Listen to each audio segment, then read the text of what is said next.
Welcome to the Pencil Bob channel. I hope you enjoy the story. Remember to like and subscribe. And now the story. Within the bustling metropolis, amidst skyscrapers that seem to pierce the sky with their audacious height, and an atmosphere saturated with the heady fragrance of ambition, loomed the imposing silhouette of Zentech Corporation. This colossal edifice dominated the cityscape, casting an imposing shadow over the ceaseless ebb and flow of corporate life below. Within the walls of this urban fortress, a peculiar and almost surreal reality unfolded, akin to a dystopian tableau where conformity reigned supreme.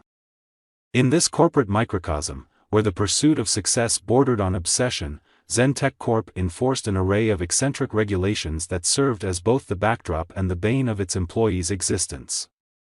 Amidst the sea of peculiar directives that tested the limits of conventional sanity, one particular rule stood out like a beacon of absurdity: the obligatory donning of clown costumes every Friday.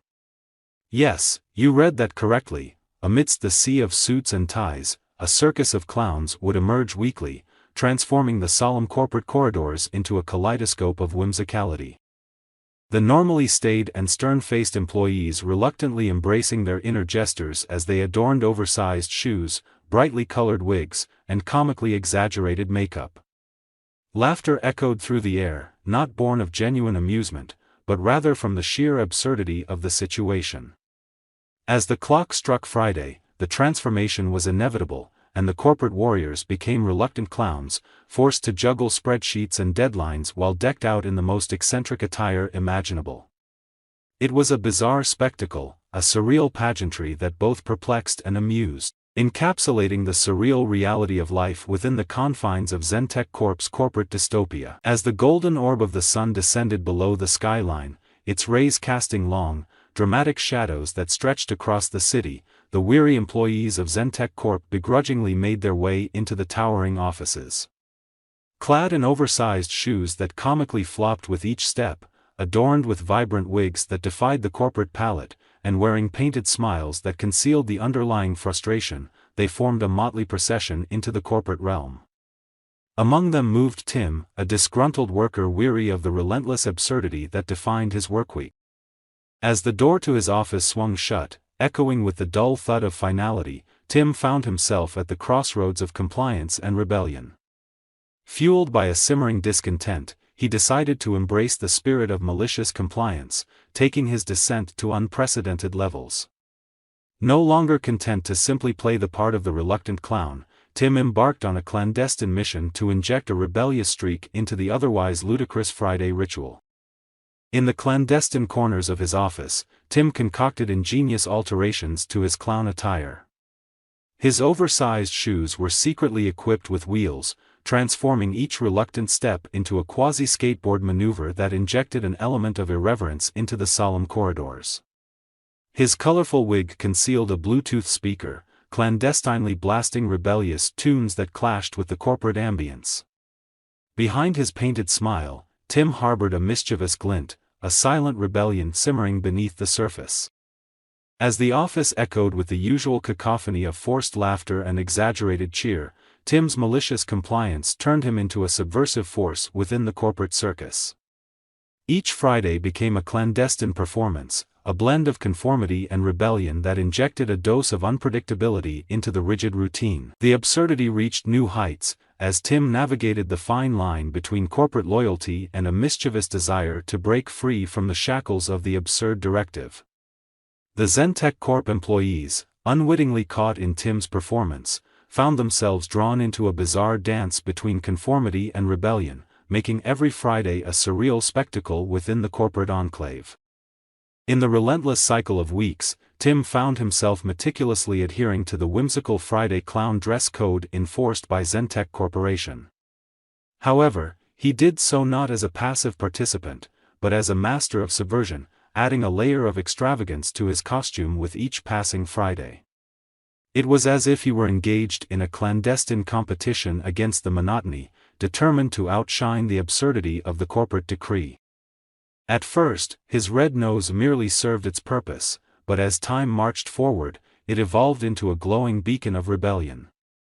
The once humble oversized shoes metamorphosed into a spectacle of neon lights, each step illuminating the corporate corridors in a vibrant display of defiance. Tim's clown makeup, initially a simple affair, underwent a fantastical transformation, now resembling an intricate canvas painted with luminescent colors that seemed to dance with rebellion. As he strode through the office, Tim's presence became a living manifestation of his silent protest. His costume, now an avant-garde expression of individuality, stood in stark contrast to the sea of mundane conformity.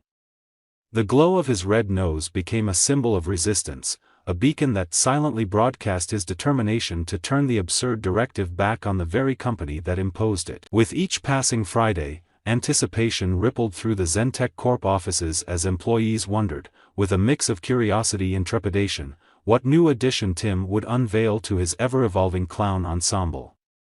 The once mundane ritual of donning clown attire transformed into a weekly spectacle, with Tim at the center stage, challenging the corporate status quo with his flamboyant defiance.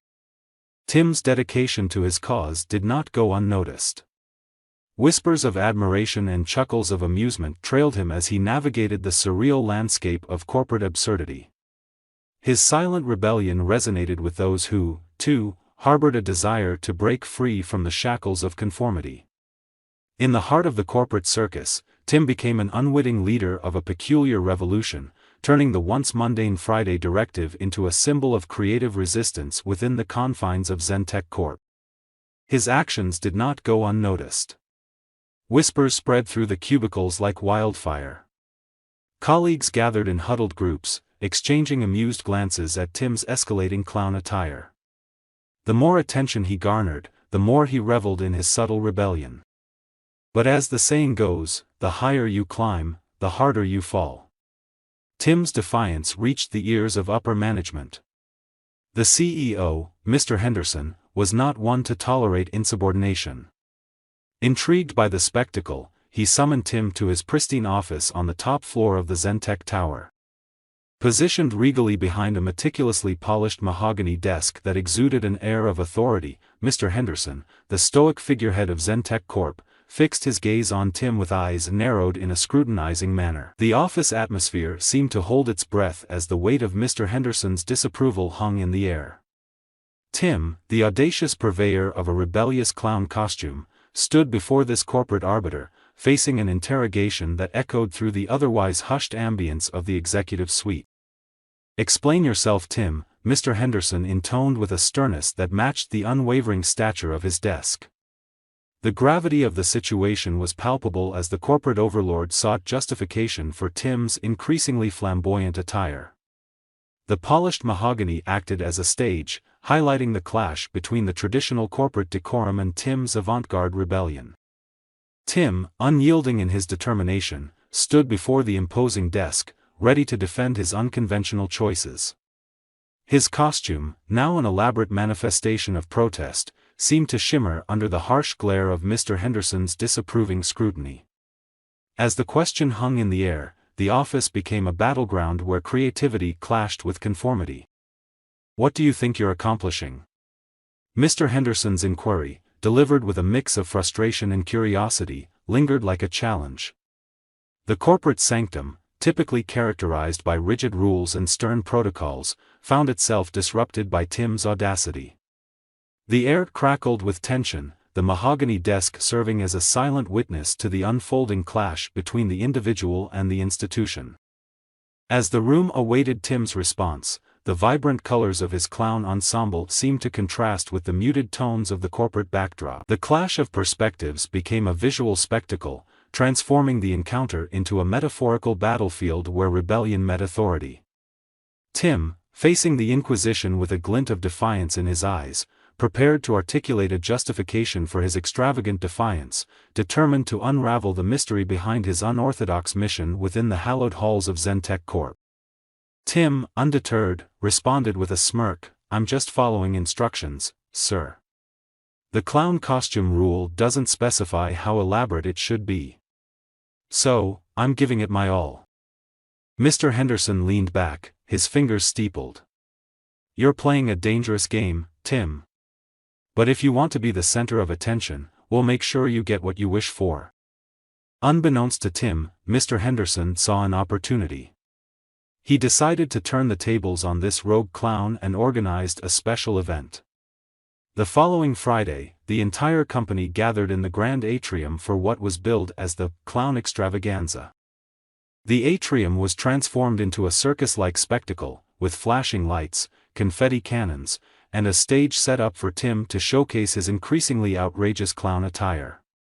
As Tim walked onto the stage, a hush fell over the crowd, and the CEO's plan unfolded.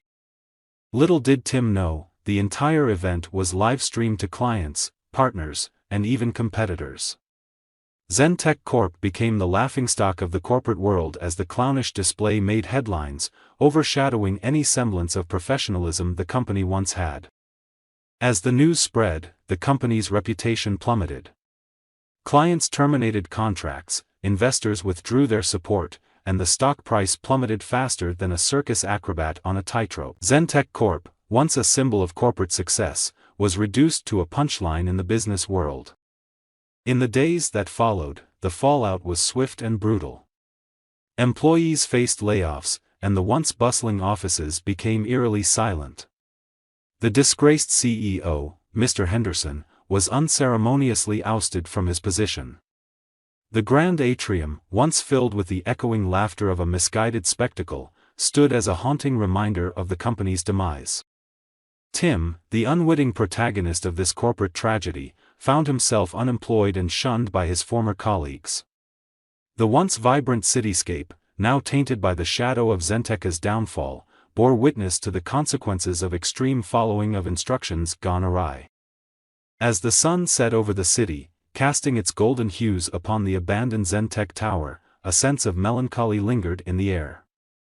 The corporate dystopia that once thrived on conformity had crumbled, its legacy tarnished by the consequences of a clownish misadventure.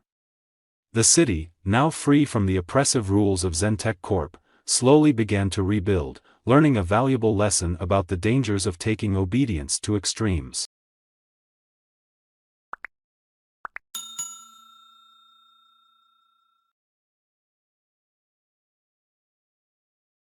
I would like to thank you for watching the video to the end. To encourage us to make more videos, please like, subscribe, comment, as well as share. Check out this other video if you haven't already.